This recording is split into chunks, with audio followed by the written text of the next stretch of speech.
and welcome to the execution sprint. I am super glad that you're here, and you being here tells me one thing about you, how intentional you are about your growth.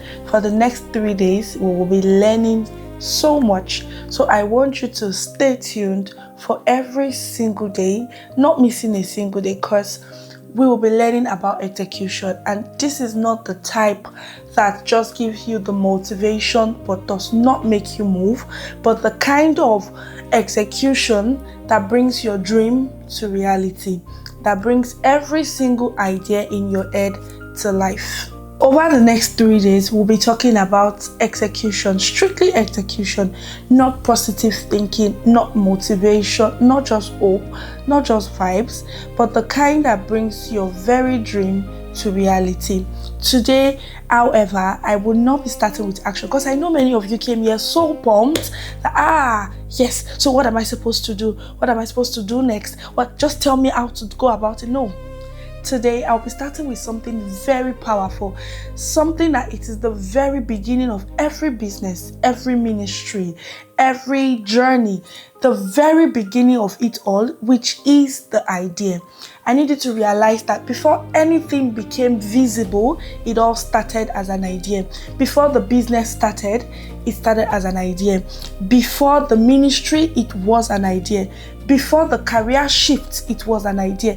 Whatever it is you see in the physical that you admire so much was once an idea, and that's where we are going to start from today. Before people celebrated it, before people invested in it, before people criticized it, before people applauded it, it was an idea. It was a vision. It was a possibility. It was something that someone thought in their head, even when they do not know the fullness of what it can become. It was an idea. And that will raise a very, interesting question, that if ideas are so powerful, if a ministry became so big and it started as an idea, if a career became so beautiful and it started as an idea, if whatever it is that you celebrated, whatever it is that you admire, if you could think it through that, this thing actually started as an idea in someone's head, then why do we have so much of it sometimes and we never get to do anything with it? So why do some ideas become businesses and some are filled with regrets? Why do some ideas become a conglomerate and some are just memories? Why do some ideas, transform lives and some never get to see the light of the day? If ideas are so powerful, I want you to explore today so much that every bit and fiber of ideas that has ever been gathered in your head is such that you can write them down. Because I've come to realize that most people do not have an idea problem. You have the idea for the business, you have the idea for the content, you have the idea for the ministry, you have the idea for, for everything in your mind. There is an idea, right? There is an idea. So the problem is not the absence of idea. The problem is that most ideas never complete their journey. Yes, there is a journey, there is a pattern that ideas take, but most ideas never get to see the end of that pattern, of that journey. So the first thing I want you to do today is to take your book and your pen and write down that one reoccurring idea. Now, I want you to listen to me clearly. One reoccurring idea. There are so many ideas in our head, but if you sit still, you would know so well that there is a particular one idea that has been reoccurring. In fact, sometimes for years, over and over, you can't seem to push this particular idea away. I want you to write that down because it's going to help us in these 3 days together. Write it down. Yeah, write it down. No, write it down. So maybe it's a business, maybe it's a coaching brand, maybe it's a type of content, maybe it is ministry, maybe it is ministry. I want you to write that idea down. Over and over and over again, it's been reoccurring years upon years, months upon months, weeks after weeks. Write down that idea. Now, one of the biggest mistakes you can make is to think that all ideas are equal. No, And that's why I want you to focus on just one that has been reoccurring. Not all ideas are equal. Sometimes an idea just pops up in your head, and within 24 hours, you can't even fully remember what it was that you were thinking about in the morning. But there are certain ideas that it has been there for the longest, and that's the one I want you to write. So I've come to realize that, you see, that reoccurring idea is the one I want you to give attention today, because many of us are not taught what to do with ideas when the inspiration disappears. The moment it comes, you feel inspired, you feel energized, you don't know what to do with it. The moment that inspiration disappears, the ideas seem like it is fading alongside with the inspiration. Now, I want to take you through the cycles that ideas go through before it fully comes into reality. And the first is inspiration. This is that stage where the idea, pops up in your head. You are excited, you are happy, you feel energized because, you feel motivated. You are seeing the possibilities of this idea. You just clocked it. Oh, if I start selling nylon, for instance, this business lacks branding, lacks packaging, and this is how I would come in place and position my brand as the solution. That moment you are excited, that moment you are motivated, that moment you are hyped up that, okay, this can work. That's the first stage, the stage of inspiration. The second stage is that stage of imagination. The moment you clock the idea, you begin to imagine the possibilities that can come forth from that idea. You begin to imagine the things that can happen because you bettered the idea. Now, the tricky part about the stage of imagination is that no one is actually taught how the next thing to do after imagination. Because trust me, the moment you begin to imagine the things that can be bettered when you put in the work for the idea, you start getting questions like, oh, what if people do not support me? Oh, what if people do not believe in me? Oh, what if this fails? And when questions like this begin to pop up, when the work that you need to do to bet the idea begins to show, you are in the fix. You are at that point where you now have to ask yourself, oh, is this actually worth it? Is it worth it taking the next step? Is it worth it taking this idea that you've moved from inspiration to imagination? Is it worth it taking it to the next step? So it is at this point that the journey actually changes, because, this is the point where the idea that has been exciting begins to demand action of you. This is the point where, okay, you have to put in the work that it seemed like, oh, you might even be so super afraid of. This is the point where you have to put in the action, the responsibility, the commitment, the courage, the point where you have to move. And trust me, this is the stage where the ideas of many of you begin to fade away gradually.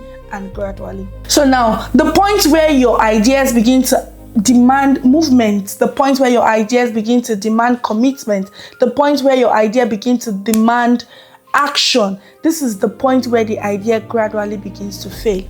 And this is the point where it begins to ask you the question, are you willing to move? Do you know the tragedy about this stage is that many people do not realize when this is happening. You actually do not even realize that, okay, it looks like I'm currently in that stage where my idea is now requesting action, and I'm currently in that stage where it looks like I am holding back and not taking the action that is necessary, and the urgency begins to die. The excitement begins to die. The motivation begins to fade away gradually. Everything that you once talked about with excitement becomes something that you used to talk about. And trust me, this is why it is so important to understand the journey of ideas.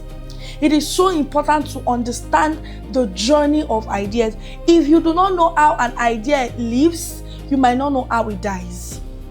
And the moment you do not know how an idea dies, when you are in that stage where your ideas are dying. You will not even realize it. So once you understand how idea lives, you will begin to recognize how they die. That's one of the best things that you can do for yourself. And that's exactly what I want us to discuss today. So now I want to take you through the 4 ways that ideas die. This section is very important because I know that some of you assume that your ideas just suddenly disappeared. You just assume that, it actually did not happen because it's not all that. It actually did not happen because there was no possibility. It actually did not happen because the idea was not... You think about so many things, and that's why you actually do not realize when the idea is actually dying. Now, the very first way to kill an idea is through neglect. I need you to realize that it is neglect, not rejection, because rejection is an intentional decision that an idea pops up in your head and you decided that it is not worth your time, it is not worth your commitment, it is not worth your movement, it is not worth your responsibility, and you decide not to go further with it. But neglect is very subtle. Neglect is you saying, oh, I'm busy at work. Or when I finish this degree. Neglect is you saying, oh, when I get married. Neglect is you saying, oh, when I have more money. All kind of excuses that sometimes feels genuine. Someone very dear to me will say something that excuses are like shoes. You would always find a size that fits you. You would always find a size. If you wear size 50, there's your size. So you will always have an excuse. You would always have an excuse. You would have a reason to not want to do something. Now, you have to ask yourself if your excuse is much more important than your why. Neglecting that idea just because you feel like, oh, things are overwhelming at the moment. I can do it later. I can do it tomorrow. The first way to kill an idea is through neglect. The second way to kill an idea is through needless consumption. Now, I've decided to call this needless consumption because many of you disguise what you are consuming as, I'm learning now. I'm still trying to gather more information. I'm still trying to know more about this, about this business. I'm still trying to know more about this ministry. Don't get me wrong. It is, the place of gathering knowledge is very important. But the moment all you do is sit weeks, months, years, gathering information, consuming so many things, all in the name of trying to gather knowledge, trust me, in a twinkle of an eye, that idea will fade off. Needless consumption. This one is so dangerous because it disguises as progress. And today, I watched one YouTube video about, yesterday, I bought a course about, you will keep buying courses. You will keep watching YouTube video about that idea. You will keep attending webinars. You will keep attending seminars. You will keep following people that are already doing that thing that, maybe probably in the niche that you're going. You will keep doing all of that and you will feel like you're progressing. But trust me, progress is in action. So there is tremendous value in learning. I'm not saying that you should not learn. I'm not saying that you should not gather all the information that you need. But trust me, you learn more about content creation by creating content. You learn more about the ministry by actively participating, carrying out the ministry. You learn more about the business by being in the business, not sitting in the comfort of your room and learning how to calculate profits. You will not know all of it that way. Needless consumption is one way to kill an idea. That disguise that I am learning, I am moving, I attended a webinar about it, will keep your idea in that cave till you can no longer even find it there. The third way to kill an idea is over complexity. Some of you do not know how to go through the easy route. Some of you do not know how to go through the simple route in doing anything. The moment an idea pops up in your head, you're already thinking of a million ways to execute it. An idea that should literally just be focused. You should just be focused on taking the first step. You're already carrying the weight of, if I have 500k followers now, what will I be telling them? You don't even have 100k followers yet. What if I get the contract now? How will I be able to carry out this contract to deliver 100? An idea enters your head, and instead of you to be focused on the very first step, you are so worried about the entire step. You want to start a business, but you're already confused about the expansion of the business. You've not even started. You want to start content creation. You're already so confused. You're already carrying the weight of criticism. What if people say my dentition is not nice? What if people say my voiceover is not nice? What if people do not even really care that much? Over complexity. The fact that you can focus on the very first thing that needs to be done on that idea and not focus on the entire weight that comes with the idea, that's another way to kill an idea. The fourth way to kill an idea is through isolation. I know you might feel like, what's the difference between neglect and isolation? I neglected it, I isolated it. No. Isolation is you carrying out an idea without accountability. No one literally knows that you want to do anything. It is all just in your head and in your journal. I want to start this business. I already have the business name. I have the business name. But nobody on the surface of the earth can ever say they heard you speak about it. True isolation. That there are not people that can hold you accountable. There are not people that can check up on you. There are not people that can follow through on the words that you've told them regarding the idea that popped up in your head. Isolation. Because the fact that no one is following up on you, the fact that no one really knows what you're doing, the fact that you also know that nobody really cares about it, it's easy for the idea to die. Because when you give up, nobody knows that you gave up. Initially, nobody knows that you wanted to carry out an idea. Isolation. You have to be so intentional that I want to carry out this idea, so I reach out to someone that can ensure that I see to the very end of the idea, someone that can ensure that I do not give up on the way, someone that can ensure that I do not stop when I'm supposed to still be pushing. I want you to think through these 4 ways an idea dies. Neglect, over complexity, needless consumption, isolation, and ask yourself, which of these ways do I fall into?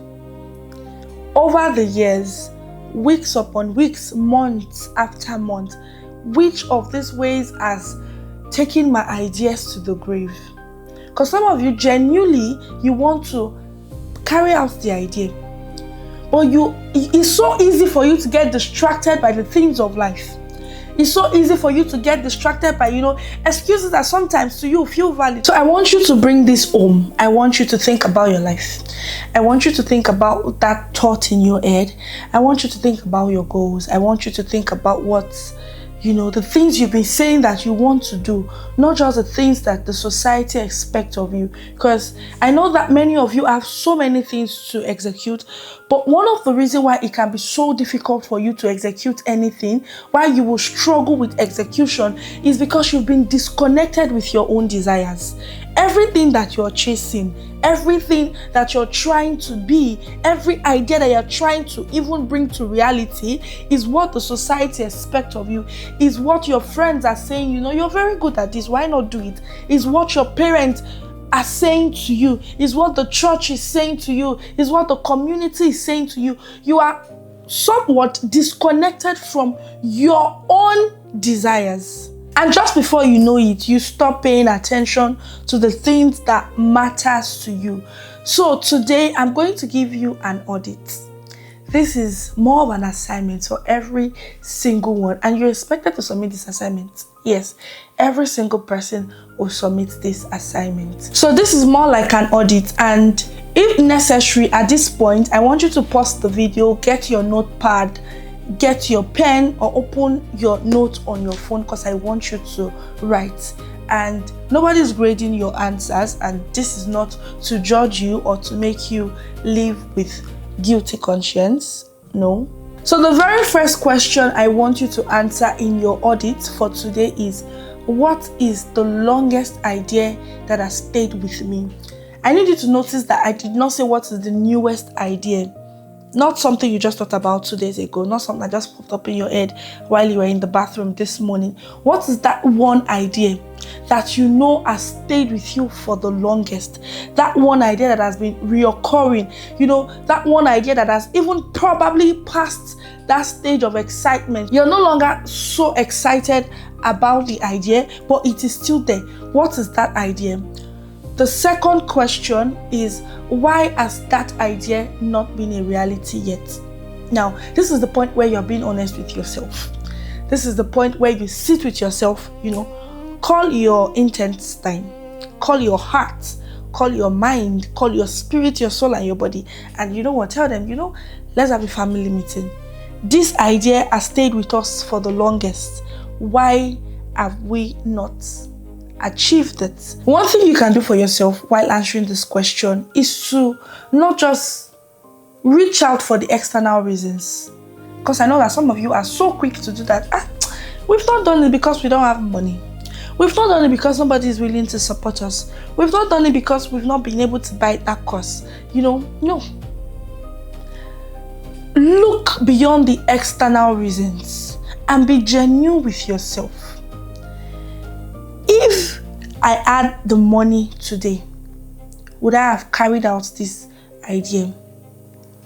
If I had all the support in the world that I needed, would I have still gone ahead with this idea? So based on everything we've discussed today, I want you to sit and ask yourself, if your idea is still stuck because it has gone through the phase of neglect, if it is because of isolation, if your reason for not carrying out that idea is because of the needless consumption that has disguised itself as progress, if it is because you're making it just extremely complex, what is not that deep, you're just making it extremely complex. Why? So now the third audit question is, what has this cost me? Now I want you to write it side by side, the reason why you've not actually carried out the idea. But what has it cost you? What has this delay cost you? Sometimes many of you do not calculate the cost of postponing things that you're meant to do. It literally gets harder. Yes. One way or the other. If you're supposed to do it today and you have to do it tomorrow, you decided, because you want to use your free will, you decide to postpone it to tomorrow. Trust me, doing it today would have made it much more easier. It's not going to be much easier the next day. So what has this delay cost you? Has it cost you opportunities? Has it cost you the rooms that you deserve a seat? Be truthful to yourself and write all of these things out. Every single thing, write it out before day 2. Now the fourth question is, who would I be today if I started the moment I got the idea? So if you had started a year ago, if you had started a month ago, in fact, if you had started a week ago, where would you be? So the fourth question I want you to ask yourself is, who would I be if I started the very first day I got the idea? If you started a year ago, if you started 2 weeks, even if it was a month ago you started, who would you be by now? What skills would you have developed? What knowledge would you have gathered? What experience would you have by now? How far would you have gone into the execution of that idea? So today's goal was not to ensure that you carry out an action immediately, because I know that many of you are so pumped, you just want to come here and hear me say, oh, you know what, go ahead and register that business name, go ahead and open the ministry, go ahead and shoot the very first video. No. It's important that you understand patterns. It's important that you understand strategies, because you cannot change a behavior if you do not understand the patterns it takes.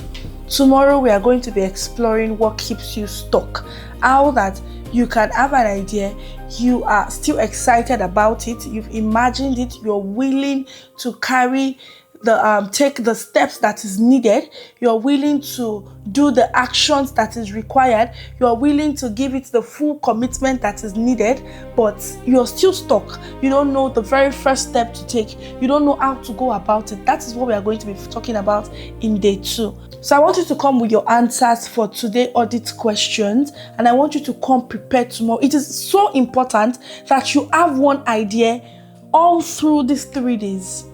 Something that you are working on, something that you're following through. You have your cogent, the reoccurring ideas now. You sit through with it and know why it has not been bettered in reality, either through neglect, needless consumption, whatever it is. That tomorrow we are going to move from inspiration to implementation. Tomorrow is going to be a game changer. Trust me. You do not want to miss it. So thank you so much for spending time with me. Day 1 of the execution sprint. Thank you for being honest with yourself. Thank you for giving yourself the permission to grow and to move forward. Tomorrow is going to be a game changer. Like I said, you do not want to miss it. See you guys tomorrow. Bye.